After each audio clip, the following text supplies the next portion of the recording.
तो बच्चों हमने ऑलरेडी स्टार्ट कर लिया था इंडियन कॉन्स्टिट्यूशन। इसके कुछ जो टॉपिक्स थे वो ऑलरेडी हम लोग कवर कर चुके थे।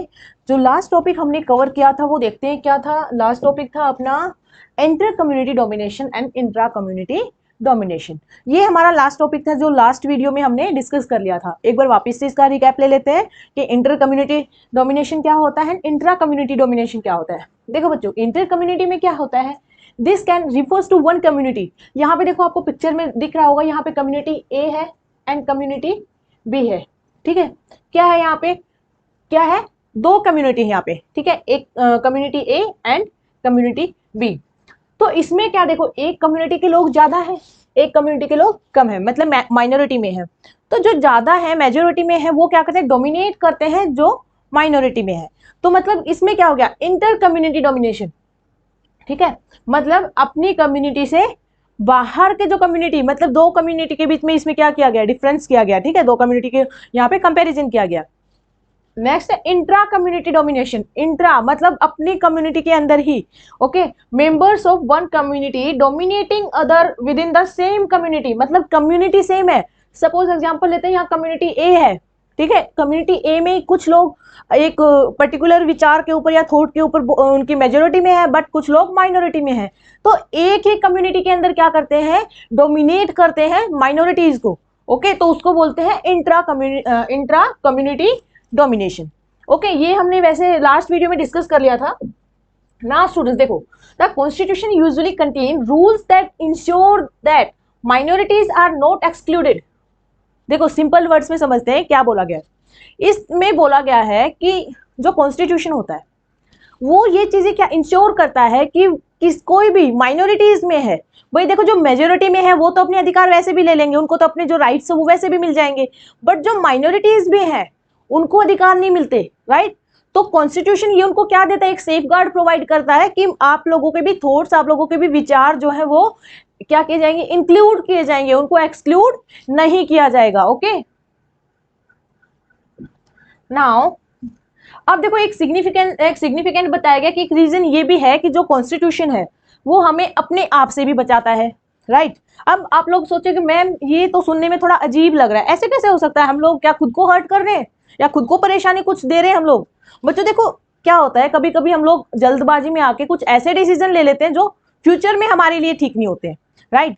तो कॉन्स्टिट्यूशन के अकॉर्डिंग क्या बताया गया कि कॉन्स्टिट्यूशन हमें खुद से भी बचाता है। बाई चांस हमने कोई एक पर्टिकुलर पॉलिटिकल पार्टी का नेता है, वो अच्छा रूल कर रहा है, फर्स्ट 5 ईयर के लिए उसने अच्छा रूल किया, हम लोगों को लगा, जो हमारी देश की जो जनता है उसको लगा कि हाँ भाई ये अच्छा लीडर है, इसको ही आगे चूज करते, क्यों नहीं कुछ ऐसा कॉन्स्टिट्यूशन में कुछ ऐसा चेंजमेंट किया जाए कि ये जो पर्टिकुलर नेता है ये अगले 10-15 सालों तक ही फिक्स यही बना रहे। क्या पता अगले 5 साल जैसे ही उसके 5 ईयर्स का टर्नओवर खत्म होता है, नेक्स्ट 5 ईयर वो अच्छे से काम ना करे, तो जो यहाँ हमारा जो डिसीजन था वो क्या हो जाएगा, हमारे फ्यूचर के लिए क्या हो जाएगा, हमारे लिए ही वो एक खराब चीज हो जाएगी। ठीक है, तो इसलिए बोला गया कि जो कॉन्स्टिट्यूशन है वो हमें खुद से भी बचाता है कि हमें कभी कभी जो जल्दबाजी में हम लोग डिसीजन लेते हैं वो डिसीजन लेने से हमको वो क्या करता है, बचाता है। दिस में sound strange but what is meant by this. वैसे ही देखा, हम क्या देखा हमने कि थोड़ा सुनने में अजीब लगता है कि ये हमें ही अपने आप से बचाता है।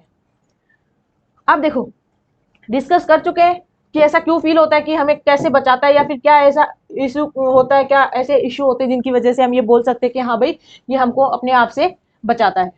अब चलते हैं नेक्स्ट। अब यहाँ देखो, the constitution helps to protect us against certain decision. वही चीज बोला गया है क्या, कुछ सर्टन डिसीजंस, कौन से decision, that we might take that could have an adverse effect. मतलब ऐसे डिसीजन जिनका इफेक्ट क्या एडवर्स हो सकता है, हमारे लिए बहुत आगे इन फ्यूचर खराब हो सकता है, एक टाइप से नेगेटिव इफेक्ट हो सकता है, राइट। ये एग्जांपल दिया वही एक पर्टिकुलर नेता का। Now a good constitution does not allow. अब अगर देखा जाए तो एक अच्छा कॉन्स्टिट्यूशन किसको बोल सकते हैं, हम क्या चीजें ऐसी देखें, क्या चीजें कॉन्स्टिट्यूशन में फाइंड आउट करें कि हम ये चीज कंपेयर कर सके कि हाँ भाई ये कॉन्स्टिट्यूशन एक अच्छा कॉन्स्टिट्यूशन है, हम इस कॉन्स्टिट्यूशन को या एक पर्टिकुलर इस कंट्री के कॉन्स्टिट्यूशन को ये बोल सकते हैं कि हाँ ये एक अच्छा कॉन्स्टिट्यूशन है। देखते हैं, स्टडी करते हैं। These fames of the people to change its basic structure. मतलब क्या बोला गया कि एक अच्छा कॉन्स्टिट्यूशन क्या होगा, एक अच्छा कॉन्स्टिट्यूशन वो होता है जो मतलब क्या अपने जो बेसिक स्ट्रक्चर होता है उसको चेंज नहीं करता। मतलब जिस बेसिक स्ट्रक्चर के ऊपर कॉन्स्टिट्यूशन बना हुआ है, जो कॉन्स्टिट्यूशन का आधार है, उसको चेंज नहीं करता, उसको नहीं बदलता। Next, for the easy overthrow of the provisions that guarantee. अच्छा देखो, इस पॉइंट में क्या बोला गया है कि जो एक अच्छा कॉन्स्टिट्यूशन होगा, वो जो हमारी कंट्री के सिटीजन्स होंगे, उनसे उनकी फ्रीडम, क्या उनकी फ्रीडम और उनके राइट्स क्या नहीं कर सकता, छीन नहीं सकता। उनसे जबरदस्ती उनके राइट्स एंड फ्रीडम नहीं छीन सकता। बट कुछ एक्सेप्शन हो सकते हैं, कुछ कंडीशन हो सकती हैं, बट वो उनसे हमेशा के लिए उनके राइट्स और उनके फ्रीडम नहीं छीन सकता। ओके, नाउ अब देखो कॉन्स्टिट्यूशन के कुछ की फीचर्स हैं। की फीचर्स मतलब जिनके आधार पे हम कॉन्स्टिट्यूशन को ये देखते हैं, हाँ भाई ये एक अच्छा कॉन्स्टिट्यूशन है, या फिर इनका बेस ये है, इसके आधार पे ये चीजें बनी हुई हैं। अब देखो, कुछ की फीचर्स को डिस्कस करने से पहले हम डिस्कस करते हैं कि जो हमारा कॉन्स्टिट्यूशन है, उसका पास्ट क्या था, उसकी हिस्ट्री क्या थी। क्या कॉन्स्टिट्यूशन एक दिन में ही बन गया था, या किसी ने कुछ आइडिया दिया था, या एक दिन में ही हमारे जो देश के जो कुछ सिटीजन्स थे उन्होंने सोचा कि हाँ कोई एक कॉन्स्टिट्यूशन होना चाहिए, क्या ऐसा कुछ हुआ था। तो स्टडी करते हैं, यही चीज देखते हैं कि एक्चुअल में इसकी हिस्ट्री क्या थी। Okay, by the beginning of the 20th century, जैसे 20th सेंचुरी स्टार्ट होती है, वैसे ही उसके स्टार्टिंग में ही जब वो मूवमेंट वगैरह चल रहे थे, आंदोलन चल रहे थे, काफी रिवोल्यूशन वगैरह हो रही थी, काफी वॉर हो रहे थे, उस टाइम पे मतलब एक दौर चल रहा था कि मतलब इंडियन सिटीजन थे वो क्या करना चाहते थे, ब्रिटिश को इंडिया से भगाना चाहते थे। तो ये उसी टाइम की बात है। Indian national movement had been active. Indian national movement क्या था, उस टाइम पे एक्टिव था।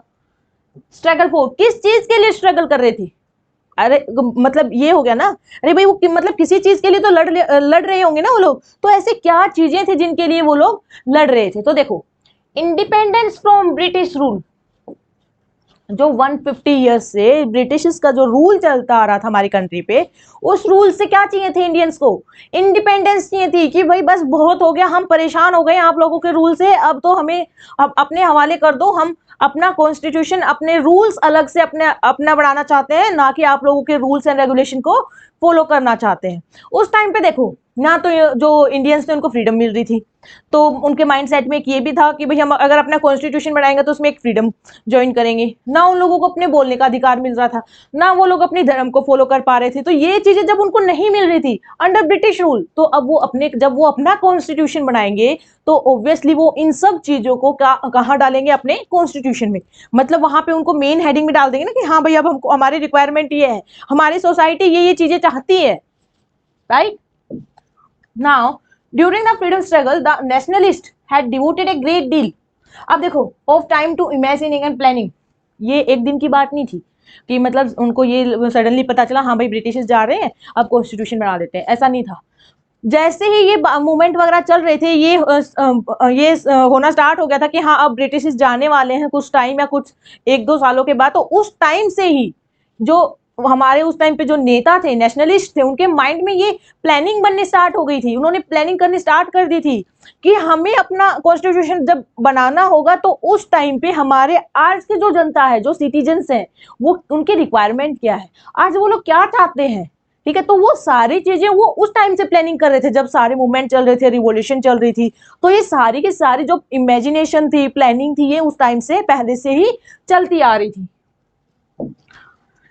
Under the British they had been force to obey rule. अच्छा देखो, ब्रिटिश रूल के अंदर क्या किया जाता था, फोर्स किया जाता था, किस चीज के लिए, ओबे रूल्स, रूल्स को मानने के लिए।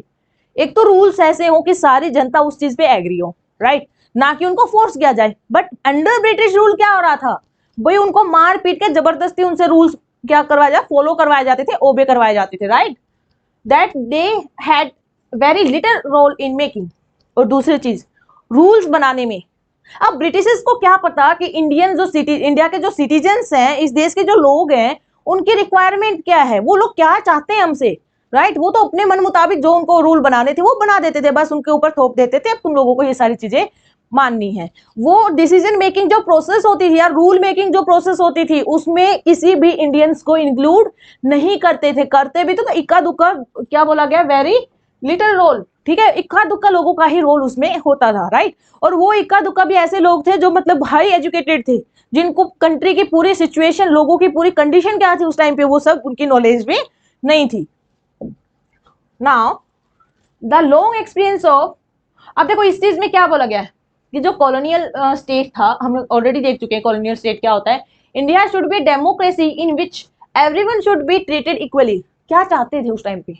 वो चाहते थे कि इंडिया एक डेमोक्रेसी बने और सबको इक्वली ट्रीट किया जाए, ठीक है, इकोनॉमिकली, सोशली, वॉट एवर जैसे भी हो, बट सबको क्या, उनसे कास्ट के अकॉर्डिंग डिस्क्रिमिनेशन ना हो, उनके कलर के, उनके बर्थ प्लेस के अकॉर्डिंग उनके साथ डिस्क्रिमिनेशन ना हो, राइट।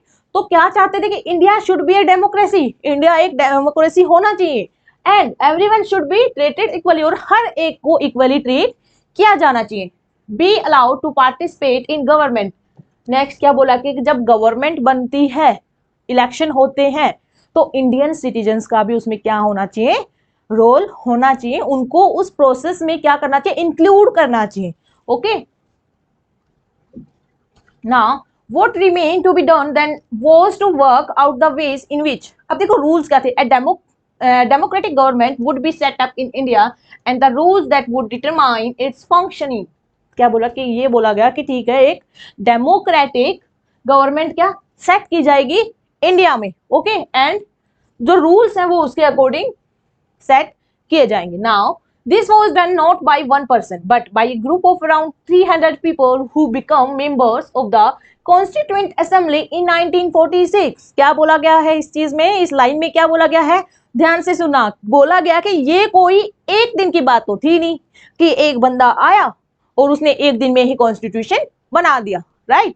जो कॉन्स्टिट्यूएंट असेंबली थी उसके टोटल कितने मेंबर्स थे, 300 मेंबर्स थे। टोटल कितने मेंबर्स थे, 300 मेंबर्स थे, right. But again one more thing, क्या एक दिन की बात नहीं थी कि कॉन्स्टिट्यूशन बना दिया। कितने दिन लगे थे कॉन्स्टिट्यूशन को, या कितने साल लगे थे बनने में?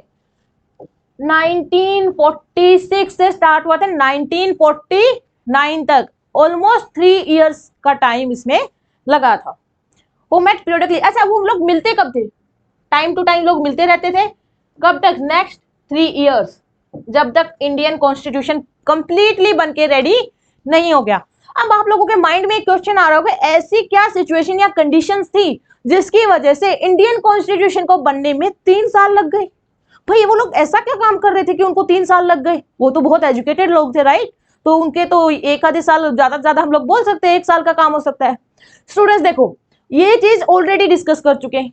इंडिया में इतना डाइवर्सिफिकेशन है, इतना डाइवर्स है, इतने सारी लैंग्वेजेस बोली जाती हैं, इतने रिलीजन है यहाँ पे, राइट, इतने रिलीजन को लोग फॉलो करते हैं, अलग अलग टाइप की कॉस्ट्यूम्स फॉलो करते हैं, उनको पहनते हैं, अलग अलग टाइप की लैंग्वेज बोलते हैं, कस्टम्स अलग है, सबके कल्चर अलग है। तो ये इतना सब डाइवर्सिफिकेशन होने के बाद उन लोगों ने हर चीज की स्टडी की कि लोगों के रिक्वायरमेंट क्या है, सोसाइटी क्या चीज चाहती है, किस टाइप का इंडिया चाहती है। उन सब की स्टडी करने के बाद, उन सबको एनालाइज करने के बाद जो कॉन्स्टिट्यूट असेंबली के जो मेंबर्स थे, फाइनली उन्होंने ऑलमोस्ट 3 इयर्स में जो कॉन्स्टिट्यूशन था हमारा उसको रेडी किया। नाउ वही चीज देखो, हमने पहले स्टडी कर ली, क्या इनको इतना टाइम क्यों लगा, कि एक उनके सामने ह्यूज टास्क था, बहुत बड़ा टास्क था, क्या कॉन्स्टिट्यूशन को बनाना एक बहुत बड़ा टास्क था, क्योंकि कल्चर डिफरेंट था, बहुत सारे लोग फॉलो कर, अलग अलग रिलीजन के लोग थे, बहुत सारी लैंग्वेजेस को बोलने वाले लोग थे। इतना डाइवर्सिफिकेशन होने के बाद उनके सामने एक टास्क हो गया था कि अब हमें ऐसा कॉन्स्टिट्यूशन बनाना है कि ये जो इतने डाइवर्सिफिकेशन है हमारी कंट्री में, ये इतने डिफरेंट टाइप के लोग हैं हमारी कंट्री में, ये एक पॉइंट पे, एक प्लेटफॉर्म पे आके क्या हो, एग्री हो। तो हमें इनको इस टाइप का कॉन्स्टिट्यूशन देना, ऐसे रूल्स देने हैं जो कि इनको फोर्स ना किया जाए फॉलो करने के लिए, जिनके ऊपर ये खुद राजी हो। अभी देखो, इनके मन मुताबिक अगर, जो हमारे सिटीजन्स हैं, इनके मन मुताबिक अगर रूल्स बनेंगे तो उनको भी तो उस देश में रहना क्या अच्छा लगेगा ना। तो इसलिए जो कॉन्स्टिट्यूट असेंबली के मेंबर्स थे, वो लोग ये चाहते थे कि जो कंट्री के जो लोग हैं, जो सिटीजन्स हैं, रूल्स उनके मुताबिक होने चाहिए, ताकि उनको भी अपने देश में क्या फील हो, एक सुरक्षित जो माहौल होता है उस टाइप का उनको फील हो। Also when the constitution was being return, India was going through, अच्छा क्या बोला गया है, जब कॉन्स्टिट्यूशन लिखा जा रहा था ना, उस टाइम पे इंडिया एक बहुत बड़ी प्रॉब्लम को फेस कर रहा था, क्या, पार्टीशन की। आप लोगों को पता है कि जब इंडिया इंडिपेंडेंस मिली थी इंडिया को, उस टाइम पे 2 पार्ट में डिवाइड हो गया था, एक इंडिया एंड पाकिस्तान, राइट। तो उस टाइम पे एक बहुत बड़ी प्रॉब्लम थी जो इंडिया फेस कर रहा था, पार्टीशन वाली। अब देखो, इसमें ये बोला गया कि 2 तो फिक्स थे, इंडिया एंड पाकिस्तान, बट काफी कुछ जो प्रिंसली स्टेट थे, जो अपने फ्यूचर को लेके क्या थे, अभी भी क्वेश्चन लगा हुआ था उनके फ्यूचर पे, वो डिसाइड नहीं कर पा रहे थे कि हम लोगों को एक्चुअल में इंडिया में रहना चाहिए या फिर पाकिस्तान में मिलना चाहिए। तो क्या बोला गया, some of the princely states remain undecided about their future, मतलब अपने फ्यूचर के बारे में वो खुद ही क्या नहीं थे, डिसाइडेड नहीं थे। वो बोलते ना बीच में वैसे ही सोचने वाले कि भाई यहाँ जाऊं वहां जाऊं, और कहीं पे भी वो लोग नहीं जाते, राइट। तो उस टाइप की कंडीशन उस टाइम पे कुछ प्रिंसली स्टेट ऐसे थे, प्रिंसली स्टेट जिनके साथ बनी हुई थी कि मतलब वो डिसाइड नहीं कर पा रहे थे कि वो उनको इंडिया में मिलना चाहिए या उनको पाकिस्तान को ज्वाइन करना चाहिए। द सोशियो इकोनॉमिक कंडीशन, अच्छा क्या बोला गया कि उस टाइम पे जो इंडिया की सोशली अगर हम कंडीशन देखें या इकोनॉमिकली कंडीशन देखें, हर तरफ से जो इंडिया की कंडीशन थी बहुत वर्स्ट कंडीशन थी, बहुत खराब हालत थी इंडिया की।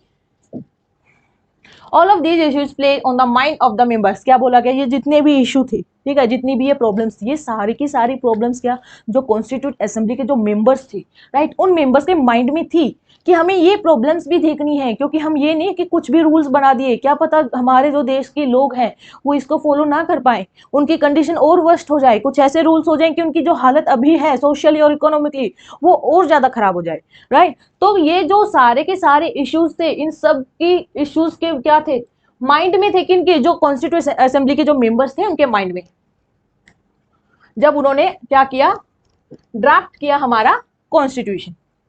Now they rose to the occasion and gave this country, अब देखो क्या बोला है कि उन्होंने हमारे देश को एक जो विजनरी डॉक्यूमेंट, कॉन्स्टिट्यूशन को क्या बोल सकते हैं, विजनरी डॉक्यूमेंट, ठीक है, मतलब बहुत सारे उन्होंने ऐसे रूल्स भी डाल दिए, अगर इन फ्यूचर अगर उनमें चेंज करने की रिक्वायरमेंट पड़ी, जरूरत पड़ी, तो हम उसमें चेंजमेंट भी कर सकते हैं, लेकिन हम उसके बेसिक जो स्ट्रक्चर है उसको चेंज नहीं कर सकते। The final document also reflects their concern for eradicating poverty through social economic reforms। अब देखो final document, their concern for eradicating poverty through social, अब तक क्या बोला गया इस चीज में ये बोला गया है कि जो उनका कंसर्न था, उनकी जो एक माइंड में ये था, कंसर्न इन द सेंस एक टेंशन टाइप आप लगा लो कि पॉवर्टी से रिलेटेड और सोशल इकोनॉमिक रिफॉर्म्स, मतलब जो हमारे देश में अभी जो इतनी गरीबी इतनी बढ़ी हुई है, राइट, क्या ऐसा हम लोगों के लिए कर सकते हैं जिससे क्या हो, सोशली और इकोनॉमिकली रिफॉर्म्स, मतलब उनको चेंज किया जाए, कुछ नए बदलाव किए जाए, राइट।